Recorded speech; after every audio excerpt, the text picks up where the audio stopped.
நீங்கள் ஒரு நல்ல ப்ராஜெக்ட் வச்சுருக்கீங்க. இப்போ அதுக்கு ஒரு பிசிபி ரெடி பண்ணணும் அப்படின்னா எடுத்தோடனே நம்ம பார்க்க வேண்டியது ரெக்குயர்மெண்ட்ஸ்னால் ப்ராஜெக்டோட தேவைகள். அந்த போர்டில் என்னென்ன ஃபீச்சர்ஸ் இருக்கணும், போர்டோட ஷேப்பு சைஸ் என்ன இருக்கணும், அதுதான். இது இன்டர்மீடியட் சீரிஸ் பார்ட் 1. இந்த சீரீஸ்க்கு நான் என்ன ப்ராஜெக்ட் சூஸ் பண்ணியிருக்கேன்னு பார்த்தீங்கன்னா, இந்த மாதிரி ஒரு சின்ன ரோபோட் கார் தான். இதில் பார்த்தீங்கன்னா 4 பிரஷ்டு மோட்டர்ஸ் இருக்குது. இதில் N20 மோட்டர்ஸ் யூஸ் பண்ணியிருக்காங்க. நம்ம வந்து இந்த N10 மோட்டர் யூஸ் பண்ண போகிறோம். சரி, நம்ம இதுக்கு இப்போ ரெக்குயர்மெண்ட்ஸ் ரெடி பண்ணுவோமா? ஒரு ரோபோட் கார்னால் கண்டிப்பாக அதுக்கு பிரெயின் இருக்கணும். அதுக்கு வந்து நம்ம வைஃபை ப்ளூடூத் இருக்க மாதிரி ஒரு மைக்ரோ கண்ட்ரோலர் சூஸ் பண்ணுவோம். வைஃபை ப்ளூடூத்னால் உங்களுக்கே தெரியும், ESP32. அடுத்து பவர் பண்ணணும். அதுக்கு வந்து நம்ம லித்தியம் செல் யூஸ் பண்ண போகிறோம், 4.2 வோல்ட்ஸ். ரோபோட்னால் கண்டிப்பாக ஏதாச்சும் ஒரு சென்சார் வைக்கணும். அதுக்கு IMU யூஸ் பண்ண போகிறோம். IMUனா ஆக்சலரோமீட்டர், கைரோஸ்கோப். ஃபோனில் வந்து ரொட்டேஷனுக்கு யூஸ் பண்ணுவாங்க, அப்புறம் கேமிங்க்கும் கண்ட்ரோல்ஸாக யூஸ் பண்ணுவாங்க. இப்போ நம்ம ரோபோட் பார்த்திங்கன்னா இதில் 4 மோட்டர்ஸ் இருக்குது. அதுக்கு நம்ம 4 மோட்டர் டிரைவர் அதில் வைக்கணும். அப்புறம் இந்த MCUவில் எக்ஸ்ட்ரா பின்ஸ்லாம் இருக்கும்ல, அதை வந்து LED, செர்வோ அந்த மாதிரி பிரேக் அவுட் பண்ணிடுவோம். ஸோ அதுக்கு ஆக்சுவல் காம்பனன்ட் நம்ம சூஸ் பண்ண போகிறது கிடையாது. இப்போ நம்ம வந்து ஒரு ரெக்குயர்மெண்ட்டுக்கும் காம்பனன்ட் செலெக்ஷன் பண்ண போகிறோம். ஃபஸ்ட்டு வந்து மைக்ரோ கண்ட்ரோலர் நம்ம தேடுவோம். இது நம்ம சிப்பு யூஸ் பண்ண போகிறதில்ல, இதுக்கு டெவலப்மெண்ட் போர்டு தான் யூஸ் பண்ண போகிறோம். டெவலப்மெண்ட் போர்டை டேரெக்டாக நம்ம போர்டில் சால்வ் பண்ண போகிறோம். சரி, இப்போ மைக்ரோ கண்ட்ரோலர் நம்ம சூஸ் பண்ணலாம். இதுக்கு நான் வந்து ESP32 S3 யூஸ் பண்ண போகிறேன். அதில் சீட் ஸ்டுடியோவில் பார்த்தீங்கன்னா சின்ன மைக்ரோ கண்ட்ரோலர் அவங்க வச்சுருக்காங்க. அதுவே நம்ம பார்ப்போம்.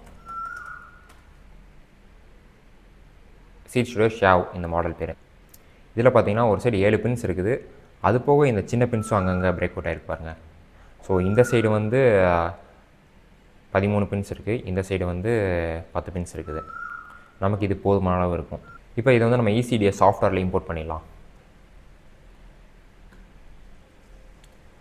ஒரு புது ப்ராஜெக்ட் க்ரியேட் பண்ணுங்கள். ஸ்கிமேட்டிக் அப்புறம் PCB ஓப்பன் பண்ணிக்கோங்க. இதில் நான் அப்படியே அதை காப்பி பண்ணி தேடுறேன். ஷாவ் ESP32 S3+. இங்கே பார்த்தீங்கன்னா LCSயில் அந்த S3+ வரல. ஏன்னா LCSC வந்து கம்பனன்ட் டிஸ்ட்ரிபியூட்டர் தான். இது வந்து டெவலப்மெண்ட் போர்டு. அதனால் நம்ம வந்து பப்ளிக் செக்ஷனில் இன்றைக்கி தேடி பார்ப்போம். பப்ளிக் செக்ஷன் எப்படின்னா நம்மள மாதிரி யூசர்ஸ் கான்ட்ரிபியூட் பண்ணதான். ஸோ அதனால் அதை உள்ளே எடுத்து வைக்கிறப்ப நம்ம செக் பண்ணி எடுத்து வைக்கணும். ஏன்னா யூசர் மிஸ்டேக்ஸ் இருக்க வாய்ப்பு இருக்குல்ல. இப்போ நமக்கு பெரிய லிஸ்ட்டே வந்திருக்கு, ஒன்றுனா பார்ப்போம். இப்போ ஃபஸ்ட்டு இதை ஓப்பன் பண்ணுறேன். இங்கே பார்த்தீங்களா, எங்கள் சைடில் பின்ஸ் இல்லை அப்படின்னா இது வேறு ஏதாவது யூஸ்க்காக அவங்க டிசைன் பண்ணியிருக்காங்க. நம்ம இது யூஸ் பண்ணக்கூடாது. இதான் சொன்னேன், பப்ளிக் லைப்ரரிஸில் வந்து நம்ம ஒரு தடவை செக் பண்ணி தான் எடுக்கணும் எல்லாமே. அடுத்து செகண்ட் ஆப்ஷன் பார்ப்போம். இது பார்க்குற கரெக்டாக இருக்கே. இங்கே பார்த்தீங்களா பின்ஸ் எப்படி இருக்குன்னு, அதே மாதிரி தான் இங்கேயும் வச்சுருக்காங்க. அதனால் இது நம்ம ப்ளேஸ் பண்ணலாம். ஓகே, இப்போ ஏதோ எக்ஸ்ட்ரா லேயர் ஆட் பண்ண சொல்லுது, நமக்கு அது தேவையில்லை. Cancel, escape. வேறு ஏதாச்சும் ஒரு காம்பனன்ட் எடுக்கலாம். இப்போ இந்த பார்ட் நான் எடுத்து பார்க்குறேன். இது பார்த்தீங்களா கரெக்டாக இருக்குது. இப்போ இங்கே ஆட் பண்ண நமக்கு ஸ்கிமேட்டிக்கில் சேஞ்சஸ் வராது. ஸ்கிமேட்டிக் சேஞ்சஸ் தான் நம்ம இங்கே இம்போர்ட் பண்ண முடியும். அதனால் இது அப்படியே நான் ஸ்கிமேட்டிக்கில் எடுத்துகிட்டு போகிறேன். நம்ம எதுக்காக PCB வியூவில் பார்த்துட்டு இருந்தோம்னா அந்த கம்பனண்டோட ஃபுட் பிரிண்ட் வெரிஃபை பண்ணுறது தான் பார்த்தோம். ஆனால் கம்பனன்ட்ஸ் இம்போர்ட் பண்ணுறது ஸ்கிமேட்டிக்கில் தான் இம்போர்ட் பண்ணணும். ஃபஸ்ட்டு MCU வச்சாச்சு, அடுத்ததை பார்ப்போம். அடுத்து நம்ம மோட்டர் டிரைவர் செலக்ட் பண்ணுவோம். அதுக்கு நம்ம JLC PCB வெப்சைட்லேயே பார்க்கலாம். JLC PCBக்கு போனால் இந்த மெயின் வெப்சைட்டுக்கு எடுத்துகிட்டு போயிடும். ஸோ இங்கே /paths.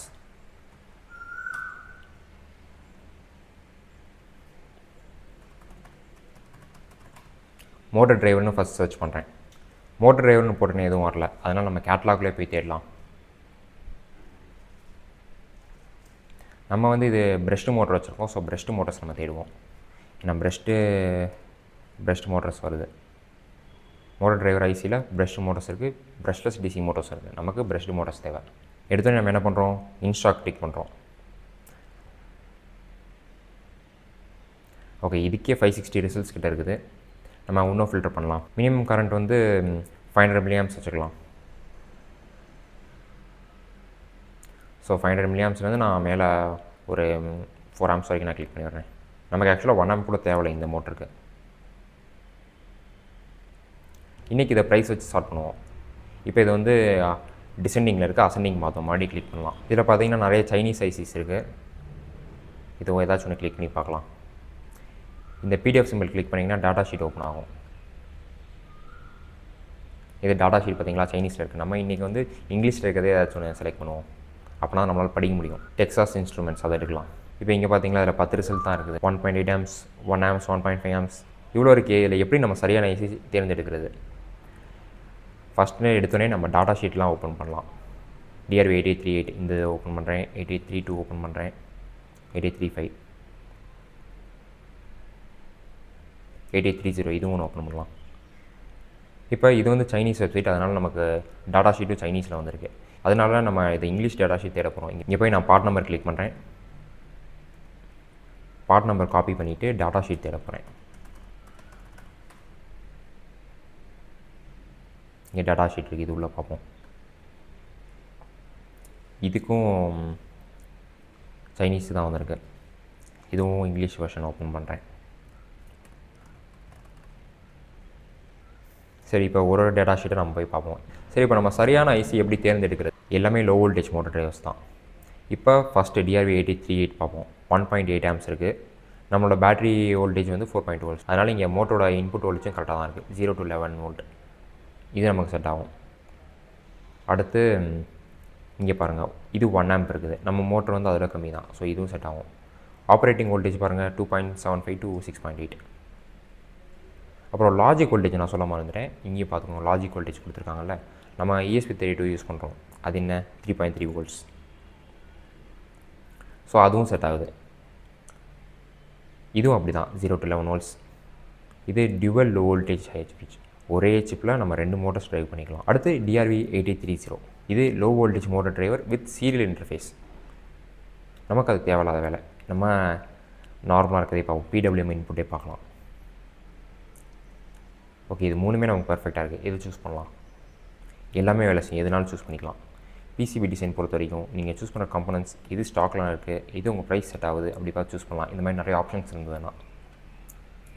இப்போ நமக்கு வந்து பேக்கேஜும் நம்ம பார்த்துடலாம். இது பாருங்கள், DFN பேக்கேஜ். இங்கே பார்த்தீங்கன்னா தெரியும், சைடில் வந்து பின்ஸ் இருக்காது, அடியில் தான் இருக்கும். அடுத்து இங்கே டிஆர்வி 8832 பார்ப்போம். இப்போ இதில் பார்த்தீங்கன்னா சைட்லேயும் பின்ஸ் இருக்குது.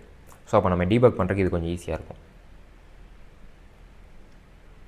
அடுத்து டிஆர்வி 8835 இங்கேயும் பார்ப்போம்.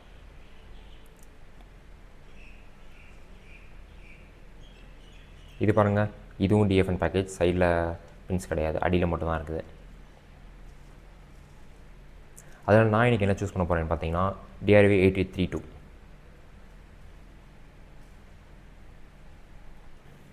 எப்போதும் போல் இந்த JLC பார்ட் நம்பரை காப்பி பண்ணி அங்கே இம்போர்ட் பண்ணிடுவோம். இதுக்கு ஃபுட் பிரிண்ட் வெரிஃபை பண்ண தேவையில்ல, டாட்டா ஸ்கீமேட்டிக் இம்போர்ட் பண்ணுறேன்.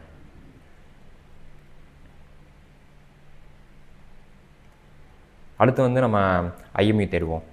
ஃபஸ்ட்டு கம்பனண்ட் அதான் MCU, அது வந்து நம்ம வெப்சர்ச்சில் தேடணும். அடுத்து டிரைவர் வந்து JLC PCB வெப்சைட்லேயே தேடணும். இப்போ இதுக்கு வந்து LLM யூஸ் பண்ணலாம். Search for 9 axis IMUs, list me the ones with Arduino support. இது எதுக்காக Arduino சப்போர்ட் நான் ஸ்பெசிஃபிக்காக கேட்டேன்னா, நம்ம ESP32 யூஸ் பண்ணோம்ல, அதுக்கு வந்து Arduino தான் நான் ப்ரோக்ராம் பண்ண போகிறேன். ஓகே, இந்த ஃபஸ்ட்டு காம்பனண்ட் நம்ம தேடி பார்ப்போம். இது வந்து பாஷோடது. டேட்டா ஷீட் ஓப்பன் பண்ணி பார்க்கலாம். பர்ஃபெக்ட், இதில் நிறைய ஃபீச்சர்ஸ் இருக்குது. நமக்கு தேவையானது தேவையில்லாதது எல்லாமே இருக்குது. இருந்தாலும் பரவாயில்ல, இதுவே செலக்ட் பண்ணுறேன். அதே மாதிரி JLC பார்ட் நம்பர் காப்பி பண்ணி அங்கே இம்போர்ட் பண்ணிடுவோம். இது வந்து நம்ம ஸ்கிமேட்டிக் போடுற கொஞ்சம் இன்ட்ரெஸ்டிங்காக இருக்கும், ஏன்னா நிறைய பின்ஸ் இருக்குது.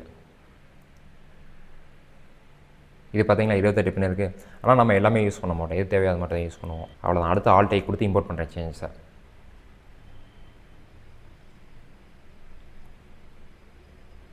நமக்கு தேவையான முக்கியமான பார்ட்ஸ் வந்துருச்சு. இந்த வீடியோவில் நம்ம ப்ராஜெக்ட் ரெக்யர்மெண்ட்ஸ் பார்த்தோம், அதுக்கு தேவையான கம்பனன்ட் செலெக்ஷன் முடிச்சிட்டோம். அடுத்த வீடியோவில் இந்த என்டன் மோட்டருக்கு கம்பனன்ட் கிரியேட் பண்ண போகிறோம். ECDL எப்படி புது கம்பனன்ட் கிரியேட் பண்ணுறது, food print creation, simple creation, அப்புறம் எப்படி 3D மாடல் இம்போர்ட் பண்ணுறது எல்லாமே சொல்லி தர போகிறேன். அடுத்த வீடியோவில் பார்ப்போம்.